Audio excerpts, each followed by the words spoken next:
বাংলাদেশে প্রত্যেকটা গৃহিণী চায় তার সংসারটাকে পরিপূর্ণ একটা রূপ দিতে, যে সংসারটার দিকে তাকালে তার কাছে মনে হবে নিখুঁত পরিপাটি সাজানো একটা সংসার। তো আমার আসলে একদম একটা স্বপ্নই ছিল বা একটা ইচ্ছাও ছিল যে আমার সংসারটা হবে একদম নিখুঁত পরিপাটি, যেখানে কোনো অবসান নেই, কোনো ক্লান্তি থাকবে না। আমার সংসারটা থাকবে একদম পরিপাটি, একদম যেটাকে বলা যায় টিপটপ। তো আমি চেষ্টাও করি আলহামদুলিল্লাহ সেভাবে রাখার জন্য, আলহামদুলিল্লাহ। তবে আমি মনে করি টিপটপ থাকে, তবে বাকি আগামী দিনগুলোতে জানি না যে আমার সংসারটা কেমন হবে। সব কিছু আল্লাহ তাআলার উপরে ছেড়ে দিয়েছি। যখন বর্তমানটা ভালো যায়, মানুষের আসলে অতীতে কি হয়েছে সেটা ভুলে যায়, প্লাস হচ্ছে আবার আগামী দিনে কি হবে বা এই বর্তমান সময়টাকেও ভুলে যাবে। তো আসলে আমরা কেউ কিন্তু ভুল ত্রুটির ঊর্ধ্বে না, আমরা সবাই কিন্তু মানুষ মাত্রই ভুল। তারপরেও হচ্ছে অতীত বর্তমান ভবিষ্যৎ সব কিছুকে আঁকড়ে ধরে হচ্ছে বাঁচতেছি। জানি না মহান রাব্বুল আলামিন কত দূর পর্যন্ত আমাকে এগিয়ে নিয়ে যাবে। তবে আমি আল্লাহ তাআলার দরবারে অনেক অনেক শুকরিয়া আদায় করি, আমি আগামী দিনগুলোতেও ইনশাল্লাহ আমার ভালো যাবে, এই আশাটুকু আমি অন্তত করতেই পারি। তো যাই হোক, আপনারা হয়তো আমার কথাগুলো শুনে অনেকে অনেক বেশি অনেক কিছু ভেবে ফেলেছেন যে আপু আজকে কি বলছে এগুলো। আসলে বলছি কি, প্রত্যেকটা গৃহিণী চায় তার সংসারটাকে সুন্দর একটা সাজানো সংসার করে গড়ে তোলার জন্য। তবে আসলে কিছু কিছু আপুরা আছেন তারা অনেক বেশি অলসতা দেখায়, মানে অলসতা দিয়ে হচ্ছে তাদের দিনটা শেষ করে ফেলে। তো দেখা গেছে দিন শেষে তার সংসারটা এলোমেলো হয়ে পড়ে থাকে, প্লাস হচ্ছে যখন সে কাজ করতে যায় কোনটা রেখে কোনটা করবে সে হচ্ছে একদম পাগল পাগল হয়ে যায়। তো আসলে আমরা যদি এরকম সকাল থেকে প্ল্যান করে সংসারের কাজগুলো গুছিয়ে করে থাকি, তাহলে কিন্তু আমাদের সংসারটা একদম নিখুঁত পরিপাটি থাকবে। আর দেখা গেছে হাজারো ব্যস্ততার মধ্যে নিজেকেও হচ্ছে শান্তশিষ্ট রাখা যাবে বা নিজেকে রিল্যাক্স মোডে রেখে সংসারের কাজগুলো গুছিয়ে নিতে পারবো ইনশাল্লাহ। আলহামদুলিল্লাহ আমি পেরেছি, আগামী দিনগুলোতেও পারবো আল্লাহ তাআলার দরবারে, আমি এটাই আশাবাদী করি সব সময়। তো আপনাদের সাথে কথা বলতে বলতে কিন্তু আমি কিচেনটা ক্লিন করে নিয়েছি, কারণ হচ্ছে আমার ভালোবাসার সবচাইতে মেন টপিকটা হচ্ছে কিচেন। আমার সকল শুভাকাঙ্ক্ষী আপুদের বলি, আর অনেক অনেক সাইলেন্ট আপুরাও আছে যারা কিনা আমার ভিডিওগুলো দেখে থাকেন কিন্তু একটি লাইক করতে ভুলে যান। প্লিজ আপুরা একটি লাইক দিয়ে ভিডিওটা কন্টিনিউ করবেন। আপনার ছোট্ট একটি লাইকের আশায় আরও একটি দিনের ভিডিও মেক করার উৎসাহ পাই।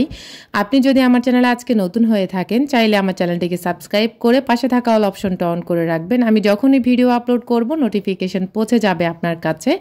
ফ্রিজটা বেশ ময়লাও হয়েছে, যেহেতু বাসাটা চেঞ্জ করব, যার কারণে ফ্রিজটা আপাতত এখন আর ক্লিন করছি না। তবে কিছুদিনের ভিতরেই আমি ক্লিন করে ফেলবো, আগামী 2-3 দিনের ভিতরে ইনশাল্লাহ। আল্লাহ তাআলা যদি সুস্থ রাখে শরীরটা, তবে আমি তো ভীষণ চিন্তায় আছি আমি যে আসলে ফ্রিজটা কিভাবে পরিষ্কার করব, কারণ আমার ঠান্ডার খুবই সমস্যা। তো যাই হোক, এদিক দিয়ে হচ্ছে ডিমগুলোকে ক্লিন করে ফ্রিজে রেখে দিয়ে এসেছি। আর হচ্ছে আপনাদের ভাইয়া গতকাল রাতে পেয়ারা এনেছিল, আর পেয়ারাটা খেতে আমার আরফানে খুব পছন্দ করে, লবণ হালকা করে মরিচ দিয়ে আর কি, তো যার কারণে এনেছে। এদিক দিয়ে হচ্ছে দেখলাম যে চারালা যাচ্ছে, চারা বলে, তো এখানে হচ্ছে মরিচ গাছ, তারপর হচ্ছে সিম গাছ, টমেটো গাছ, তারপর হচ্ছে বেগুন গাছ, বোম্বে মরিচ গাছ, অনেক অনেক গাছ আছে। তো আমি যেহেতু নতুন বাসায় যাব, ওখানে আমার বারান্দা আছে, প্লাস হচ্ছে ছাদেও কিন্তু একদম নিজের মতো করে ব্যবহার করা যাবে। তো এই জন্য চিন্তা করছি যে 2টা গাছ নিয়ে নিই, যদি হয় হবে, আর যদি না হয় তাহলে তো এটা আর কিছুই আমার করার নেই। তো তারপরও চেষ্টা চালাই, আল্লাহ তাআলা যদি আশাটা পূর্ণ করে। আমার কিন্তু খুব শখ যে গাছগাছালি লাগানো, প্লাস হচ্ছে তার থেকে ফল ফুল দেখা। তো যদিও আসলে এগুলা কখনোই আমার পক্ষে সম্ভব হয়নি, তো যাই হোক এখন থেকে চেষ্টা চালাচ্ছি, আল্লাহ তাআলা যদি আমার ইচ্ছাটা পূরণ করে আর কি। আপনারা সবাই দোয়া করবেন। ফাইনালি হচ্ছে আমি 2টা মরিচ গাছ লাগিয়ে নিয়েছি, আপনারা আমার মরিচ গাছের জন্য দোয়া করবেন, আমি যেন বোম্বে মরিচ খেতে পারি, সাথে আমার কাছে যে আপুগুলো আছে তাদেরকে 2-1টা দিতে পারি। তো যাই হোক, এখানে লাগিয়ে এখানে রেখে দিয়েছি গ্যারেজে, আর এগুলো তো ছাদে উঠানো যাবে না। আর ছাদের যে গাছগুলো ছিল সবগুলো মরে গেছে, 2-1টা গাছ সম্ভবত আছে। যাই হোক, আমি আপনাদের সাথে শেয়ার করব আমার এই বাসাটা আমি কেন ছেড়ে দিয়েছিলাম।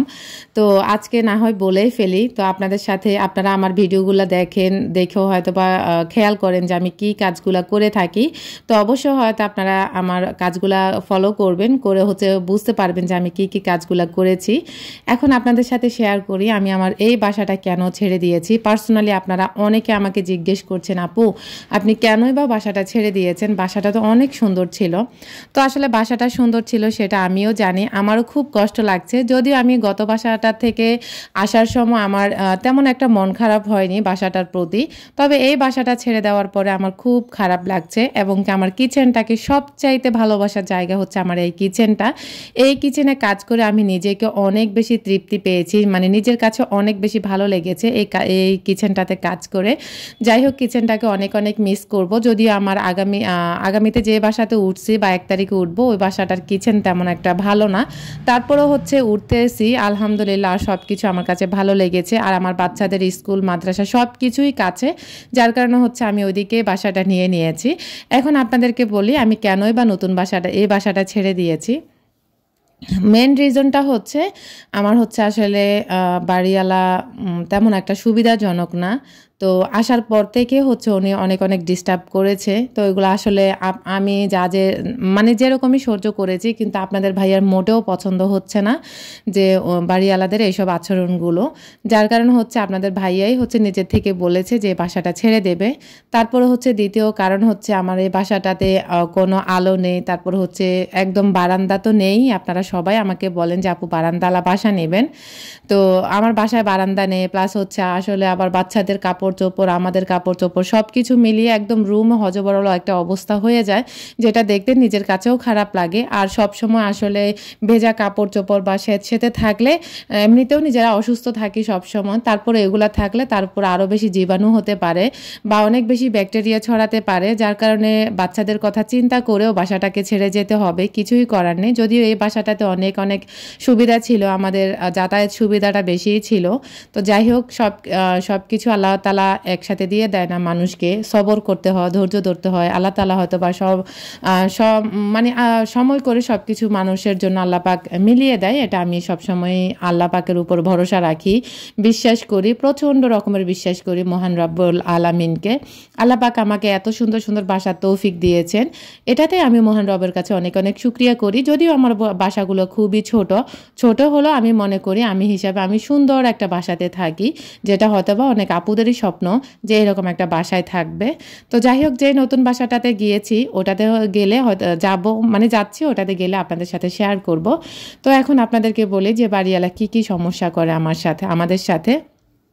বাড়িওয়ালাও হচ্ছে বাসাটাতে মানে সারাক্ষণই প্যাচ করতে থাকে যে আমাদের এই সমস্যা ওই সমস্যা, কিন্তু আসলে আপুরা আমাদের ভাড়া কিন্তু এখনও 15 তারিখ পর্যন্ত যায়নি। শুধু আন্দোলনের সময় হচ্ছে 16 তারিখে মেবি হচ্ছে ভাড়াটা দিয়েছিলাম, আর এই পর্যন্ত 4 মাস হচ্ছে, এই 4-5 মাস হচ্ছে আমি 10-11 তারিখের ভিতরে, 12 তারিখও যায়নি, 10 তারিখ 11 তারিখের ভিতরে হচ্ছে আমি টাকাটা দিয়ে দিয়েছি। প্রথম 2 মাস দিয়েছিলাম 5 তারিখ 6 তারিখের ভিতরে, তবে ওনার আচরণটা দেখে আপনাদের ভাইয়া বলেছিল যে একটু দেরি করেই দেব। তো যাই হোক, এরপরে হচ্ছে ওনাদের আমার বাসার সামনে বালু থাকে, এগুলো নিয়েও ওনারা অনেক অনেক কমপ্লেন করে। যদিও আপনারা বাসার ভিতরে দেখেন, ভিডিওতে দেখেন যে আমি প্রায় সময় হচ্ছে গেটটা খুলে ঝাড়ু দিয়ে দিই। তারপরেও হচ্ছে ওনাদের আরও অনেক সমস্যা আছে যে ছাদে যেতে দেয় না। একদিন সম্ভবত ছাদে গিয়েছিলাম, ছাদে যাওয়ার পরে হচ্ছে ওনারা অনেক অনেক কাহিনী করছে, সেটাও বা নাই বা বলি। তারপরে হচ্ছে অনেক অনেক প্রবলেম করে যে আমরা গেট এতবার খুলি কেন, আমার বাচ্চারা এতবার বাইরে যায় কেন, গ্যারেজে একটা ময়লা ফেললে বা কেউ যদি একটা টিস্যু ফেলে সেটাও আমার ছেলেরা ফেলেছে, এগুলাই বলে প্রত্যেকবার। তো যাই হোক, আমি যখন বাসায় থাকি না তখন আমার বাচ্চাদেরকে এসে ওনারা হচ্ছে এগুলা বলে যায়। এই কারণে হচ্ছে আপনাদের ভাইয়া খুবই মানে কষ্ট পেয়েছে যে বাড়িওয়ালাদের আচরণ যদি এরকম হয়, এ বাড়িতে আমরা কীভাবেই বা থাকবো। তো আর হচ্ছে বাসা ভাড়া আমি হচ্ছে নেওয়ার সময় বলেছিলাম যে 1 তারিখ থেকে 10 তারিখের ভিতরে বাসা ভাড়া দিয়ে দেবো হাতে হলে, আর যদি না হয় আপনারা হচ্ছে 20 তারিখ পর্যন্ত ওয়েট করবেন। ওনারা বলেছে ঠিক আছে, কিন্তু তার মধ্যে হচ্ছে বাসা ভাড়া নিয়ে তেমন কোনো সমস্যা নেই আমাদের, তবে হচ্ছে বাসা ভাড়ার জন্য ওনারা হচ্ছে 10 তারিখের ভিতরে প্রায় 3 বার হচ্ছে আমার গেট নক করে, এটাও আপনাদের ভাইয়ার কাছে খুবই খারাপ লেগেছে। তো যাই হোক, সব মিলিয়ে আসলে আমাদের হচ্ছে এখানে ভালো লাগছে না। তো বাসাটা যদিও অনেক বেশি সুন্দর এবং কি আমাদের যাতায়াত সুবিধাটা একটু বেশিই ছিল, তারপরেও হচ্ছে ছেড়ে দিতে হয়েছে বাধ্য হয়ে, যার কারণে হয়তো বা আপনারা আমাকে অনেক অনেক কমেন্ট করেন যে আপু, বা আবার পার্সোনালি সবাই ফোন দিয়ে জানতে চান যে আপু কেন বাসা ছেড়েছেন। তো আজকে আপনাদের সাথে শেয়ার করে ফেলেছি। আর সুন্দর একটা কচি লাউ রান্না করেছি মুসুরের ডাল দিয়ে, একদম নিরামিষ, এত বেশি মজার ছিল আলহামদুলিল্লাহ, মনে হয় যে আল্লাহ তাআলার নেয়ামত খেয়েছি। তো আপুরা, আশা করি আপনারা আপনাদের উত্তরগুলো পেয়ে গেছেন। নেক্সট টাইম হয়তো বা এগুলো নিয়ে আর কেউ কমেন্ট করবে না বা পার্সোনালি জিজ্ঞেসও করবে না, হয়তো বা আসলে ক্লিয়ারলি না বললে আপনারা জিজ্ঞেস করবেন, এটাই স্বাভাবিক ব্যাপার। তবে যে আমি রাগ করেছি সেটাও না, আপনাদেরও জানার রিজন থাকে, যার কারণে হচ্ছে আপনাদেরকে জানিয়ে দিলাম। তো যাই হোক, আপনাদের সাথে কথা বলতে বলতে কিন্তু রান্না বান্না সমস্ত সব কিছু কমপ্লিট করে ফেলেছি। আর আজকের ব্লগটি আপনাদের কাছে কেমন লেগেছে অবশ্যই কমেন্ট করতে ভুলবেন না।